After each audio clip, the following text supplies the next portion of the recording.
Amakuru ava mu bantu ba hafi ya 𝐔𝐏𝐃𝐀𝐓𝐄𝐒 Hoteli ni Davido yararaga ubwo yari muri Kigali ejo bundi. Aravuga ko hari ibyo Davido atubahirije yari yumvikanye n'iyi hoteli byatumye Davido na timu ye bakingiranwa bakingurirwa ariko bamaze kwishyura amafaranga. Ushaka kwibaza ngo byagenze bite? Gira ngo abenshi mwari mubizi ko hateguwe igikorwa cyari kubanziriza igitaramo yakoze Davido ku munsi wa gatanu, kuwa kane hateguwe ikindi gikorwa bari bise meet and greet. Iyi meet and greet ikaba yarateguwe na 𝐔𝐏𝐃𝐀𝐓𝐄𝐒 Hoteli, ikaba yarateguwe ko iyi meet and greet izaba kuwa kane, noneho Davido agatamira muri Bikarangira bukeye bwaho kuwa gatanu. Mu gutegura ino meet and greet rero bari bateguye ko kwinjiramo umuntu umwe ari tike y'ibihumbi 300, kuri tebo y'abantu bane akaba ari $1,100,000, mu gihe tebo y'abantu batandatu ari $1,500,000. Mu byo bari bumvikanye rero bari bumvikanye ko iyi 𝐔𝐏𝐃𝐀𝐓𝐄𝐒 Hoteli izacumbikira Davido ndetse na timu ye ku buntu, ariko ibyo kurya ndetse no kunywa bakabyishyurira. Ubwo bari bumvikanye iminsi 2 kuwa kane ndetse no kuwa gatanu, gusa uko byari biteganyijwe ko bizagenda siko byagenze. Byarangiye Davido ataje ku munsi wo kuwa kane, ahubwo aza ku munsi w'igitaramo yakoreye muri Bikarangira ku munsi wo kuwa gatanu. Byarangiye rero ngo aba bombi bahise bafata umwanzuro w'uko iyo meet and greet ari kuwa kane,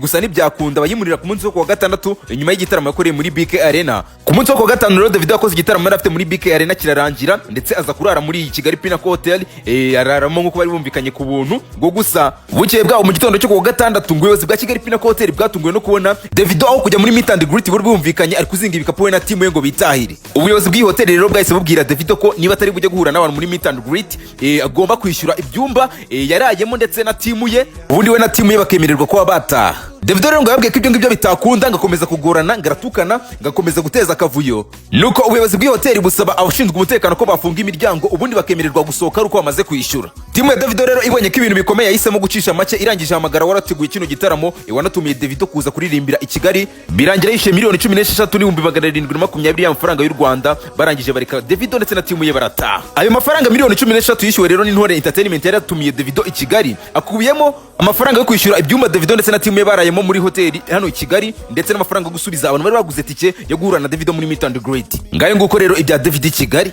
Mbibutsa ko ikinyobwa cyiza kiryoshye kigezweho cyengetse kandi kidatera hangover ari B1 Gin, kikaba cyiza cyane ku bakunzi ba kugutera, noneho kikagira n'umwihariko kudatera umufuke. Mukomeze gusabana n'abanyu rero mwinywera B1 Gin. Njye ndi Mideli w'Abanyarwanda.